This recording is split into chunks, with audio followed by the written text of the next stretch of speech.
ब्राजिलको एउटा पुरानो भत्किएको क्लिनिकमा कबाडी सामान खोज्दै हिँड्ने दुई व्यक्ति बसे। त्यस दिन उनीहरूले बिग्रिएको मेडिकल उपकरण फुटाउँदा एउटा अनौठो धातुको बाकस भेटाए। यसलाई घर लगेर खोल्दा भित्र केही जादुई कुरा देखियो। चाँदी जस्तो नीलो चम्किलो धुलो जुन अन्ध्यारोमा तारा जस्तै टल्कन्थ्यो। त्यो रहस्यमय बाकस ल्याएको केही समयमै ती दुई कबाडी खोज्ने मान्छेलाई बेसरी बान्ता हुने, रिङ्गटा लाग्ने, कमजोरी हुने र बेसरी झाडा पखाला लाग्ने भयो। एकजनाको त हात नराम्रोसँग सुन्निएर आयो, फोका उठ्यो अनि भित्रैदेखि डढे जस्तो कालो भयो। डाक्टरहरू पनि अकमक्क परे। केही सामान्य रोग पो लाग्यो कि भनेर सोचे पनि खासमा के भएको हो पत्तै पाएनन्।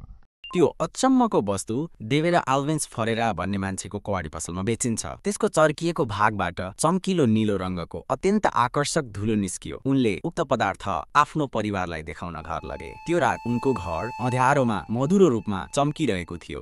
देवेरकी 6 वर्षकी छोरी लेइदी फरेरा त चम्किलो धुलो देखेर मक्कै परिन्। उनले मेकअप जस्तै गरी आफ्नो जिउमा दलिन्, साथीहरूलाई देखाइन् अनि एउटा सानो टुक्रा आफ्नो ओछ्यान छेउमै राखेर सुतिन्। देवेरले त्यो धुलोलाई ससाना टुक्रा बनाएर साथीभाइ र परिवारलाई बाँडे। कोही छिमेकीले देउताको थानमा चढाए, कोहीले चाहिँ खजाना भनेर जतनले राखे। अब त मान्छेहरू बिस्तारै बिरामी पर्न थालिसकेका थिए। लेडीको अनुहार पहेँलो र फिका हुँदै गयो, भोक हरायो अनि जिउ सुनिने र मुखमा घाउहरू आउन थाले।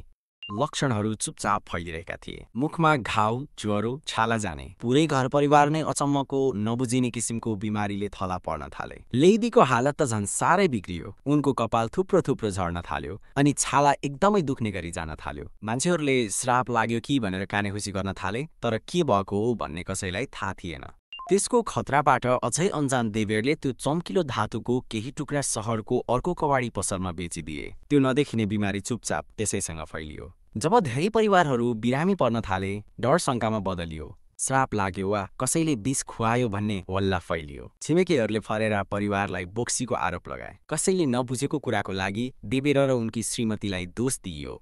देवेरकी श्रीमती मारिया गाब्रिएला फरेरा आफ्नो परिवारलाई के भएको हो र खास गरी लेडीको स्वास्थ्य किन यति छिटो बिग्रिरहेको छ भनेर बुझ्नको लागि त्यो मेसिनको बाँकी टुक्राहरू लिएर स्थानीय स्वास्थ्य चौकी पुगिन्। त्यहाँ ड्युटीमा रहेका एकजना फिजिसिस्टले ती टुक्राहरू जाँचे। त्यसपछि उनले आत्तिएर तुरुन्तै सबैलाई त्यहाँबाट हटाउन आदेश दिए। उनले ती टुक्राहरू छुन पनि मानेनन् किनकि उनले त्यसको डरलाग्दो रहस्य बुझिसकेका थिए। त्यसको लगत्तै अधिकारीहरू विशेष सुरक्षित लुगा हेजम्याट सुट लगाएर त्यो शहरमा आइपुगे। टोलहरू बन्द गरिए, पुरै बस्तीहरू खाली गराइयो। विकिरण अर्थात् रेडिएसन भन्ने शब्द पहिलो पटक सुनियो। लेडी जो लगभग बेहोस थिइन् उनलाई अस्पतालको छुट्टै एक्लो वार्डमा सारियो। त्यो नीलो धुलो सिजिएम 137 रहेको पुष्टि भयो, जुन एकदमै धेरै विकिरण भएको र प्राणघातक पदार्थ हो। जब अनुसन्धानकर्ताहरूले त्यो कहाँबाट आयो भनेर खोजी गरे, उनीहरूले एउटा डरलाग्दो सत्य पत्ता लगाए। त्यो क्याप्सुल एउटा पुरानो काम नलाग्ने रेडियोथेरापी क्लिनिकमा छोडिएको क्यान्सर उपचार गर्ने मेसिनबाट आएको रहेछ। त्यो क्लिनिक वर्षौं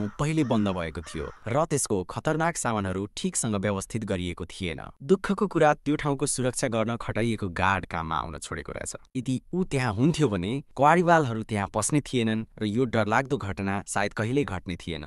हप्तौंसम्मको उपचारपछि पनि लेडीको शरीर निको हुन सकेन। उनको भित्री अङ्गहरू कहिल्यै ठिक नहुने गरी बिग्रिसकेका थिए। उनी जम्मा 6 वर्षको उमेरमा बितिन् र त्यो दुःखद घटनाको सबैभन्दा मार्मिक अनुहार बनिन्। केही दिनपछि उनकी आमा मारिया गाब्रिएला पनि बितिन् र साथसाथै अरू 2 जना पनि। 250 भन्दा बढी मानिसहरूमा नराम्रोसँग विकिरणको लक्षण देखियो। सत्य त बाहिर आयो, तर दुःखको कुरा धेरै ढिलो भइसकेको थियो। ब्राजिलको त्यो शहरलाई विपत्तिग्रस्त क्षेत्र घोषणा गरियो। यो दुर्घटनाको वर्षौंपछि रोबर्टो दोस सान्तोस आल्भेस ती 2 जना मान्छे मध्ये एक जसले थाहै नपाई त्यो पुरानो रेडियोथेरापी मेसिन खोलेका थिए, उनले आफ्नो जीवन ओह्रालो लागेको महसुस गरे। विकिरणको असरबाट बाँचे पनि उनको मनमा गहिरो मानसिक चोट थियो। कतिले उनलाई अशुभ ल्याउने भनेर हेला गरे। गुमेका ज्यानहरू र भएको पीडाको लागि उनी आफैलाई लगातार दोषी ठानिरहे। यो पीडा भुलाउन उनले रक्सीको सहारा लिए, साथीभाइ र परिवारबाट टाढिँदै गए। त्यसको 7 वर्षपछि उनको मृत्यु भयो। कोही भन्छन् विकिरणले बढाएको समस्याले, कोही भन्छन् रक्सीले गर्दा भएको बिमारीले।